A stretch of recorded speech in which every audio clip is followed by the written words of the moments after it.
The ease and generally relaxed atmosphere of golf might lead you to believe that the rules of the game are simple and straightforward.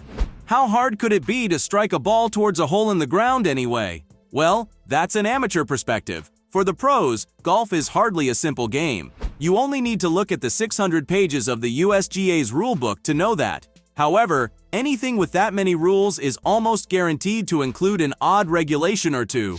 In this video, we'll be exploring the 15 most bizarre rules in golf. The rules for impediments. Impediments refer to anything that might affect play. While it sounds like impediments might grant you relief, that isn't quite the case. The rules classify impediments based on whether they are closed or fixed. Loose impediments refer to natural objects like insects, dung, or stones that aren't solidly embedded in the course and are neither fixed, growing, nor stuck to the ball. That makes sense, right? Well, until it comes time for a ruling. For example, if you find a half-eaten pear on the course, it's classified as a loose impediment, even if there are no pear trees on the course or in the state. But if your ball were to slam into the fruit and embed itself, well, that's another rule we'll discuss in this video. In the video about extreme golf courses, we covered courses with local wildlife like gators, bobcats, and sharks, to name a few. Well, snakes are another wildlife that can also run rampant on courses. Dead snakes are classified as loose impediments and can be removed. Live snakes, on the other hand, are considered outside agents, meaning they can't be removed before play resumes. Check Rule 23 to confirm. The Orange Rule. Speaking of balls embedding in fruits, according to the USGA Decision 2310, if your ball is lodged in an orange, you cannot take relief without penalty. Now, is this one of those cases where orange doesn't actually mean the fruit? We have lots of questions. Are oranges such a common sight on golf courses that they require a rule of their own? Also, what happens if you don't wish to take a penalty and just strike both the orange and the ball? What if the orange is still on the tree? Do you toss a club at it? Such a weird rule seems somewhat ambiguous. I wonder why. The Clubhouse Rule. According to Decision 24-2B14 of the USGA Rulebook, if a shot ends up in the clubhouse and the clubhouse is not out of bounds, you can open a door or window and play the next shot without penalty. Isn't that the funniest thing yet? But this is an actual rule. The USGA is giving players the freedom to treat the clubhouse like a frat house, so long as it is within the acceptable confines of the course. This rule also applies to a parked vehicle. If you can move the car easily without obstructing play, the vehicle classifies as a movable obstruction and is moved. Otherwise, if you can't readily get out of the way, it's a fixed obstruction, and you can claim free relief based on Rule 24-2B. Anger management. Let me paint you a picture. You're on holiday and take to the course for a friendly game of golf. During the game, a player in the group behind you strikes a ball, which almost takes your head clean off. Sounds like a good time to let them have it, right? While the rules of golf don't prohibit your righteous anger, what you do next can have severe consequences. If you get angry and hit the ball back from whence it came, you will be penalized. According to Rule 144, you should get the general penalty of losing your hole in match play or take a two-stroke penalty if you're in stroke play. Now, if you flare up further after getting penalized and turn your putter into Batman's back like your Bane, you might just get away with that. Oh yes! Since you started the round with 13 clubs, Rule 44A allows you to add another club to your lineup. So, after your first 9 holes, you can drink off the course to get a new club from the pro shop and play with it for the rest of the game without any penalties. Interesting, right? The Air Rule. Wind on a golf course can be either a blessing or a curse. If it pushes your ball closer to the hole, it's great. But if it takes it farther, well, that's a bummer. But did you know there are rules for wind involvement during play? According to Rule 18.1.2, if a gust of wind moves your ball, you can play it from its new position. But if artificially propelled air moves your ball, you must replace it without penalty.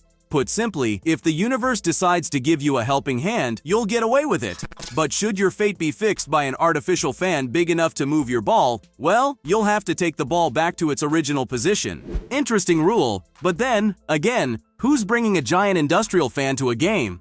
The Flying Insect Rule. What do you think about insects interfering with play?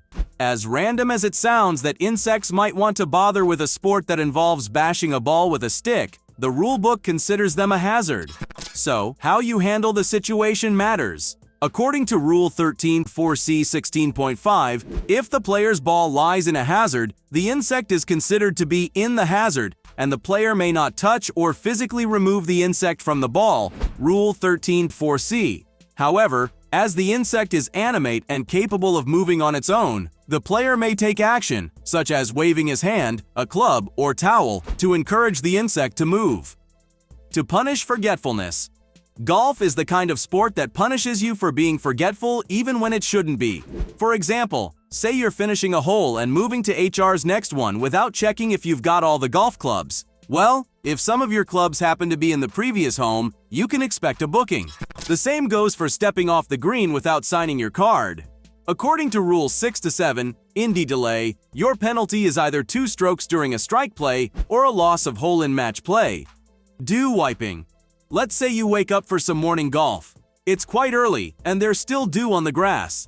After a swing or two, you notice that the ball is experiencing more drag due to the dew. So, you pick it up and wipe it dry. Be rest assured that you're getting a penalty.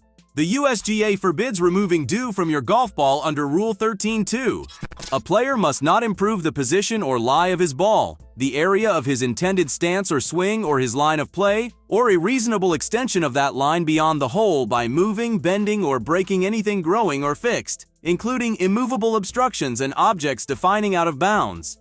Current situation.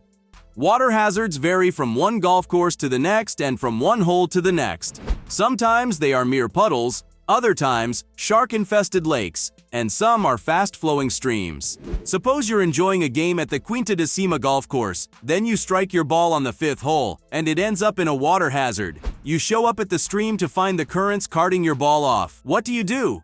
Rule 14.6 states that you have 2 options in this case. Play on like nothing's happened or take a stroke. Whatever your decision, it must be quick and shouldn't hold up play. If you decide to continue playing, you can't wait for the currents to carry your ball into a favorable position either. The cactus rule. If for some reason you find yourself having a game of golf in the desert and your ball gets anywhere near surrounding cacti, it could cost you.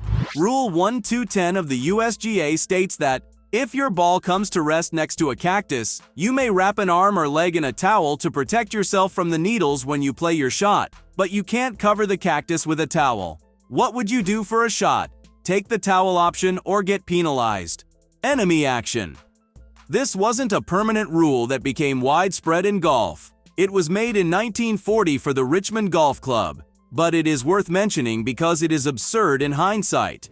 The rule was all about the correct steps to take if your ball was affected by enemy action. What enemy action, you ask? Only one of the world wars. Nothing like a terrible global mess to ruin a game of golf. According to the rule, a ball moved by enemy action may be replaced, or if lost or destroyed, a ball may be dropped not nearer the hole without penalty. The club also asked its players to collect shrapnel and bomb splinters so they didn't ruin the machines used to maintain the course. The spit rule. If you ever come to the crossroads where spitting on your club face becomes an option, what do? Anyone not familiar with golf might shriek in horror that anyone would even consider spitting on their equipment. But, I promise, it's for a good reason. According to Rule 4.2.4, you may spit on your club face before playing a shot to clean it, but not if you're trying to reduce spin to hit a straighter shot. So remember folks, use your spit only as a cleaning agent, not as an aid. The water bottle rule. There are subtle ways players can check a course's level. It could be as simple as taking a swig from their water bottle and placing it on the course. While that might not seem like a big deal, the USGA frowns on it. Rule 14.3.12.5 states, you cannot place a water bottle on a green and use it as a level to determine how a putt will break. So find a new trick, folks. That jog is up. Oh no, my club head fell off. What do you do if your club head falls off during a swing? Besides changing equipment sponsors immediately, the USGA has rules 14.2 and 14.3 to show you the way. According to these rules, if the club head falls off during the backswing and you complete the swing but miss the ball, it does not count as a stroke. If the club head falls off during the downswing and you complete the swing but miss the ball, it counts as a stroke. Remember folks, equipment malfunction does not matter to the USGA. However, whether you make or miss the shot does. Whose ball is it? Say you take to the course with your best balls, which have 1 printed onto the side. You take a swing, and it drops into a greenside bunker.